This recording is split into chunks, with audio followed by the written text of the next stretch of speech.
boiling over once again. Citizens are up in arms against the Iranian regime, protesting soaring prices and economic hardships. It is one of the biggest protests the Shia country has seen in decades. Over 2,000 have been killed in Iran protests, and Tehran is blaming what they call terrorists for these deaths. The unrest escalated after US President Donald Trump announced a 25% tariff on countries doing business with Tehran. Pentagon is set to present Trump with additional options to punish Iran, while diplomatic measures are also under consideration. President Trump is very good at is always keeping all of his options on the table, and airstrikes would be one of the many options that are on the table for the commander-in-chief. Diplomacy is always the first option for the president. What sparked speculation about an American strike was Trump's statement on Sunday. Aren't supposed to be killed. These are violent. If you call them leaders, I don't know if they're leaders or just they rule through violence. But we're looking at it very seriously. The military is looking at it. And we're looking at some very strong options. We'll make a determination. Meanwhile, supporters of Supreme Leader Khamenei have taken to the streets in Tehran, protesting against the US and Israel.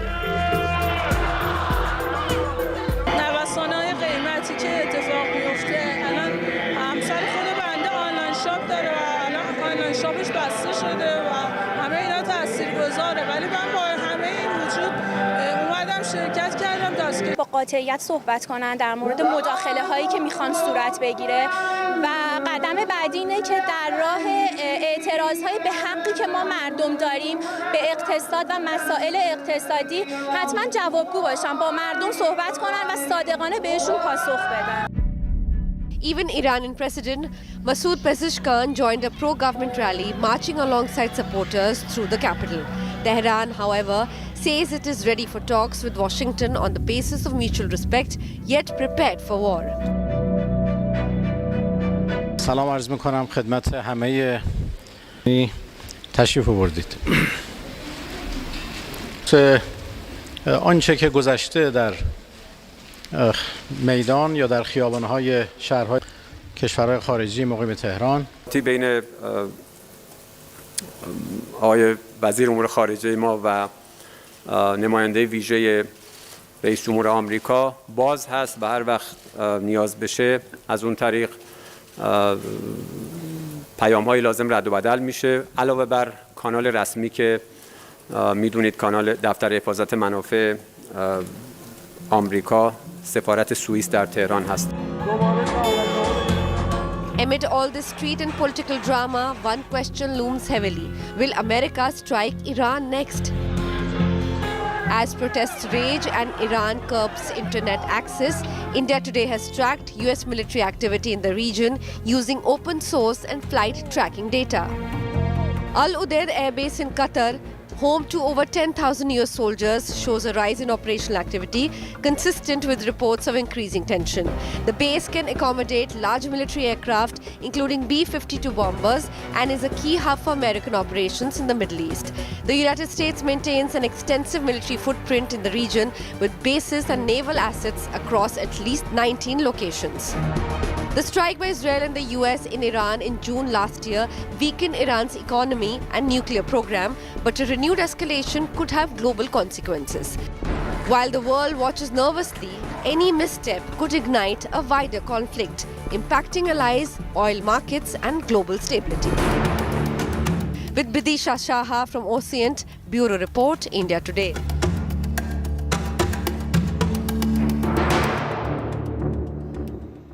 And joining me now is Lisa Curtis, a Senior Fellow and Director of the Indo-Pacific Security Program at the Center for a New American Security. Ms. Curtis, really appreciate your time. President Donald Trump, just a few minutes ago on Truth Social, has posted saying that the calls, basically he has said that Iranian patriots must go ahead and seize institutions, and he has promised that help is on its way. How credible is this as a catalyst for regime change given his first term record, ma'am? Well, I think these are protests that have started internally against the economic situation. They show the frustration of the Iranian people, but we've also seen a severe crackdown by the military establishment in Iran. A lot of people are reportedly being killed in this crackdown. So, there are a lot of questions about, what impact the U.S. can have on this situation. And while people were talking about a military option, I think the Trump administration is moving away from the idea of military strikes because those could in fact backfire. I think if anything, they would focus on the sanctions, the economic blockade. Because if you talk about a military strike, that could actually backfire. It won't help the protesters in any way. And in fact, it could backfire because it could allow the military establishment in Iran to focus people's ire on a third party, on the United States. So I think what we see is the Trump administration may be backing away from that idea that it will interfere militarily in Iran right now, and is really focused on trying to encourage the protesters and help the protesters. President Trump has also been talking about, Starlink and trying to break the internet crackdown in Iran. So that seems to be the focus now, trying to help the protesters in any way that the United States can. So are you then seeing this, that what's really on the table of US president is not military option, but perhaps the maximum pressure stance will be essentially of that tariff punishment or punitive tariff with any nation that trades with Iran? Yes, that does seem to be the focus of the Trump administration now. And I know that could impact India because India does have some trading relations with Iran. India invests in the Chabahar port in Iran, so there could be an impact on India-Iranian trade, as well as many other countries.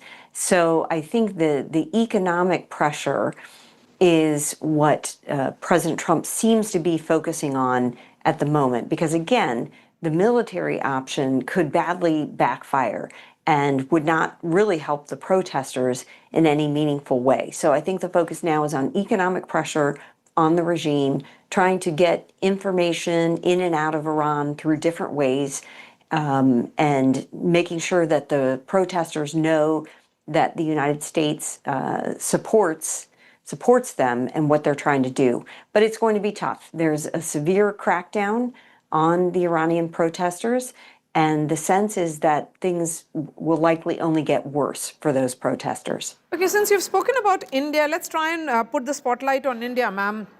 With India maintaining Chabahar port development and energy ties to Iran, despite the US sanctions, how should New Delhi then balance its strategic autonomy against Washington's pressure, and especially under this Trump's renewed maximum pressure campaign? Well, India did cut its imports of Iranian oil in 2019 during the first Trump administration. So, India has many trading partners. Iran is just one. So I think that, there will be a desire to work with the United States. We now have the arrival of the new U.S. ambassador to India, Sergio Gore, who arrived in India last week and has been making positive statements about the trade negotiations, because there had been some concern that those negotiations had stalled. So there's some hope that with the arrival of the new ambassador, we'll see some new energy put into concluding those trade negotiations. So yes, the sanctions on countries that are trading with Iran won't be helpful, but at the same time, I think there is a desire on both sides, both the United States and India, to complete a trade deal and to move forward with the relationship. And so I think, we can have some hope that things will change. Of course, it was recently announced that India was invited to join Pax Silica, the critical and emerging technology group And so I think this is a positive sign that the United States sees India as a critical partner on so many issues, defense cooperation, technology, trade and investment.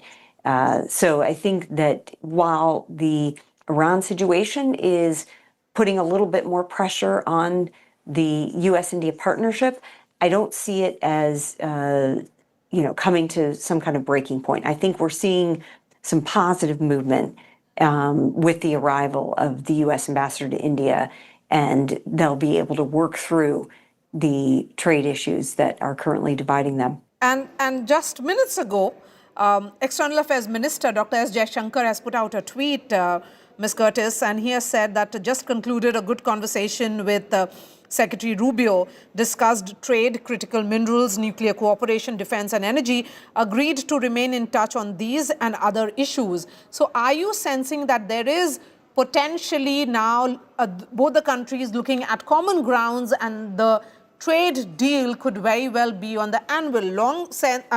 The sense in New Delhi was that a trade deal with US would be perhaps inked in 2025. That did not happen. In 2026, are you able to sense some kind of a timeline now? Well, I hate to make any predictions on this trade deal because we go back to the spring when everybody thought that the U.S.-India trade deal would be the first trade deal completed between the Trump administration and other countries. And of course, that didn't happen. And then we started hearing that, well, by November, a trade deal will be completed by November. So I would hate to be too optimistic here. But what I do sense is that there is interest being shown through the arrival of the new U.S. ambassador to India, the fact that he will be able to improve the communication lines, hopefully will be sensitized to some of the issues in India and, will understand the sensitivity, the political sensitivity of the agriculture sector in India and why India has had protectionist policies for so long in this sector. And that there will come to some kind of understanding that the U.S. will also be willing to move toward India in recognition of the importance of the strategic partnership. Look, at a volatile time in the world that we see right now, Venezuela, Iran, Middle East, all these issues, India is an important country. It's an important swing state that the United States needs to have a good relationship with. So I think there's growing recognition of the importance of the U.S.-India strategic partnership, and there may be some willingness for more give and take when it comes to those sticky trade issues. Ms. Curtis, before I let you go, a word on what is being sensed here, particularly with regards to the support that the U.S. president has openly extended to the protesters against the Khamenei regime, that he's working on Israel's agenda, that U.S. is pushing Israel's agenda for a regime change in Iran. I don't think that's correct at all. I don't know what Israel's agenda would be, but the idea here is that these protests were spontaneous. They are because people are frustrated and fed up with the corrupt Iranian regime. They are fed up with the economic hardships that they face day in, day out. So they are organizing amongst themselves. This is not something that the United States has started. This has been organic. It has started within Iran itself. And so President Trump is simply trying to support those protesters for their freedom. And so I don't think it's correct to say that the U.S. is really doing anybody's bidding except for the people of Iran and trying to support their aspirations for freedom, for political change. All right, Lisa Curtis, pleasure speaking to you, ma'am. Thank you for joining us and sharing your thoughts. Of course, this is a developing situation and we hope to connect with you again soon, whenever that deal is inked. Thank you for joining us. Remember, 3 years ago, they cut their hair in protest. Today, they are burning the image of absolute power. Now, Iranian women are reigniting resistance one flame, one act of defiance at a time, challenging a regime that has long ruled through fear and reminding the world that this fight is far from over. Here's that report.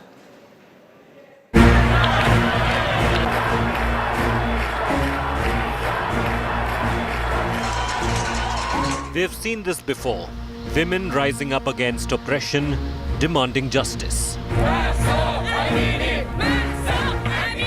3 years ago, women from Iran cut their hair in protest, following the death of 22-year-old Mahsa Amini, who was pulled from the streets of Tehran by morality police and taken to a so-called re-education center.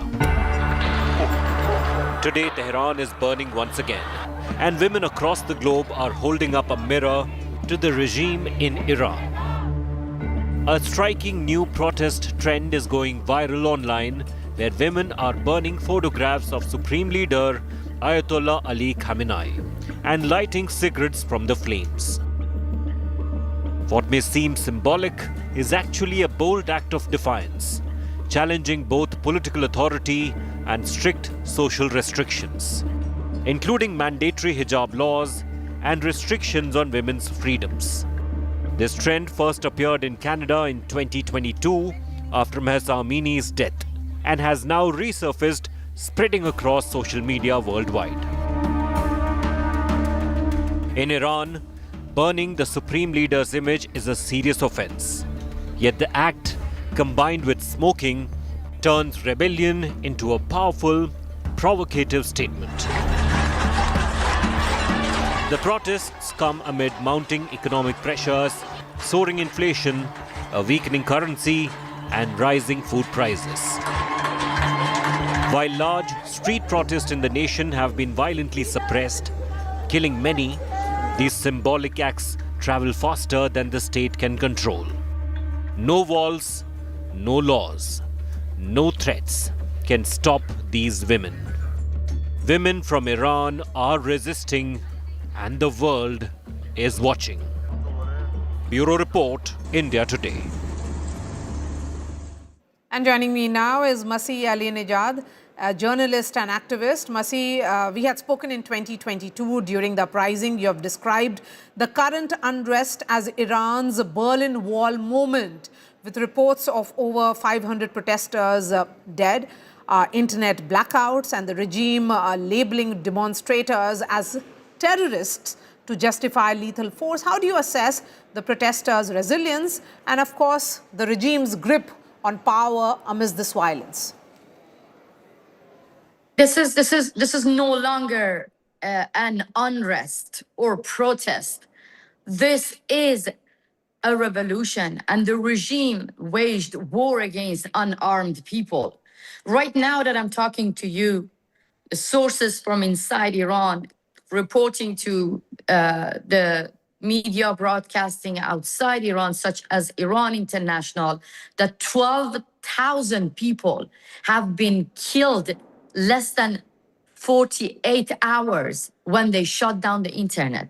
Yes, they shut down the internet. They put the entire nation in a total blackout communication, digital blackout. So in the darkness, they started to slaughter protesters. They injured thousands of people, and they even finished those who have been injured in the streets. People say that when they go to the hospital and they want to get the lifeless body of their beloved one, the regime asked them to pay money to get their beloved one back and bury them. So in one family, in the city of Jajam, they killed 4 family members, the entire family. That actually shows you that this is not a protest anymore. This is a revolution, and the regime in Iran using military weapon to oppress people, Masih, to silence them, because this is no longer... It was the women of Iran who were leading these protests. We are seeing similar images of women on the front line. How are you seeing the two protests as different? Of course, the issue is far different because this is about economic unrest. Look, the Iranian people took to the streets many times. my country have faced 6 major uprisings since 2009. 2022, when Mahsa Jina Amini got killed, it sparked a revolution. So in my opinion, this is the continuation of women's life freedom. But this time, it's beyond the uprising that we have faced. People are all together with the family members in the streets. It's a mix between women, workers, shopkeepers, teachers, nurses, middle class, working class. This time, as I say, people feel this is a revolution. This is the Berlin Wall moment for Iranians. And that's why I am angry when I see that the global feminist movement are absolutely quiet. Where is the outrage? Where is the rage of all those people who took to the street for Women's March, saying that we are all about feminism, we are all about human rights? Where are those who were chanting Free Palestine? Why don't you chant Free Iran right now, when 12,000 innocent people being slaughtered, being killed, when thousands of people are in prison without having access to their lawyers? Where is the outrage? And I don't even see that the leaders of free world taking the right actions. People of Iran are being killed hour by hour. The number of those who have been killed increased. The Europe should be brave enough to shut down their embassies. They have to kick out the Islamic Republic officials from their own soil. Okay. The U.S. government, you've the spoken President about of the United actions. States. Donald Trump just minutes ago has said that the protesters must continue. He has also warned of strikes if killings continue and is considering military option. How are you seeing this? What's the way forward? This is like ISIS.